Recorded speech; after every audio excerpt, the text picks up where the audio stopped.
সুদীপাকে মেরে ফেলতে চেয়েছে কুন্তলা। মন্দিরের সিসিটিভি ফুটেজের মাধ্যমে সমস্তটাই জানতে পারলো আদিত্য। এমন চমক আসতে চলেছে পরবর্তী পর্বে। তো চলো এই চমক নিয়েই আমি আজকে তোমাদের মাঝে আলোচনা করব।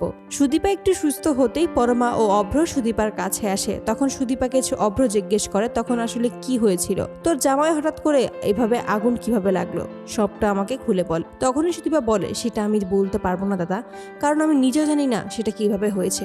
আমি তো ঠাকুরের কাছে প্রার্থনা করছিলাম যেন আমাকে কোনো একটা পথ বের করে দেয়, আমি আমার যমজ বোনকে যেন খুঁজে বের করতে পারি। আমি এখন কি করব তখন তো কিছুই বুঝতে পারছিলাম না। তারপরে হঠাৎ করে দেখতে পাই সেখানে আগুন লেগে গেছে, তবে সেটা কিভাবে লেগেছে সেটা আমি জানি না। অভ্র তখন বলে এমন তো নয় যে কেউ আবার ইচ্ছে করেই আগুন লাগিয়েছে, এতে করে সুদীপা আর পরমার খটকা লাগে। পরমা তখন বলে এটা হতেই পারে যে কেউ ইচ্ছে করে জেনে শুনে এই কাজটা করেছে, আমাদের সবটাই বের করতে হবে। অভ্র জানিয়ে দেয় যে এই বাড়িতে সুদীপাকে অপছন্দ করে এরকম অনেক মানুষ রয়েছে, তবে তাদের মধ্যে কে এই কাজটা করতে পারে সেটাই আমাদের এবার জানতে হবে, খুঁজে বের করতে হবে এবং তাকে কঠিন শাস্তি দিতে হবে। তারপরে সুদীপাকে নিয়ে পরমা, অভ্র ও আদিত্য তিনজনেই ছুটে আসে সেই মন্দিরে। আদিত্য তখন বলে এর একটা কঠিন শাস্তি তাকে দিতেই হবে যে এই কাজটা করেছে। মন্দিরে এসে প্রমাণ খোঁজার জন্য সেই মন্দিরে এসেই ঠাকুরমশাইয়ের সাথে দেখা করে তাকে জিজ্ঞেস করে এখানে আশেপাশে কোথাও সিসিটিভি ফুটেজ পাওয়া যাবে কিনা। তখনই ঠাকুরমশাই জানিয়ে দেয় হ্যাঁ এখানেই আছে সিসিটিভি। তাই ঠাকুরমশাইয়ের সঙ্গে কথা বলে সেখানেই সিসিটিভি ফুটেজ চেক করতে সকলেই চলে যায়। তবে সেখানে এসেই দেখতে পায় যে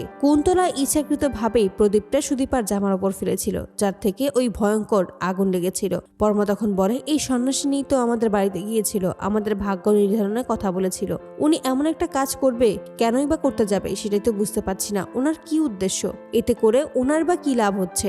আদিত্য তখন বলে এদের মতো অনেক সন্ন্যাসিনীরা আছে, তাদের বিশ্বাস না করাই ভালো, এরা বেশিরভাগ ক্ষেত্রে ঠকবাজ হয়, লোকদেরকে ঠকিয়ে সবকিছু হাতিয়ে নেয়। উনিও হয়তো সেরকমই একজন, তবে ওনাকে নজরে রাখতে হবে এবং সমস্তটাই প্রমাণস্বরূপ ওনাকে ধরতে হবে হাতে নাতে। তো বন্ধুরা তোমরা এটাই চাও যেন আগুন যে কুন্তলা লাগিয়েছে সেটা যেন জানতে পারে সিসিটিভি ফুটেজের মাধ্যমে আদিত্য? মতামতটি কমেন্টে জানাতে ভুলো না।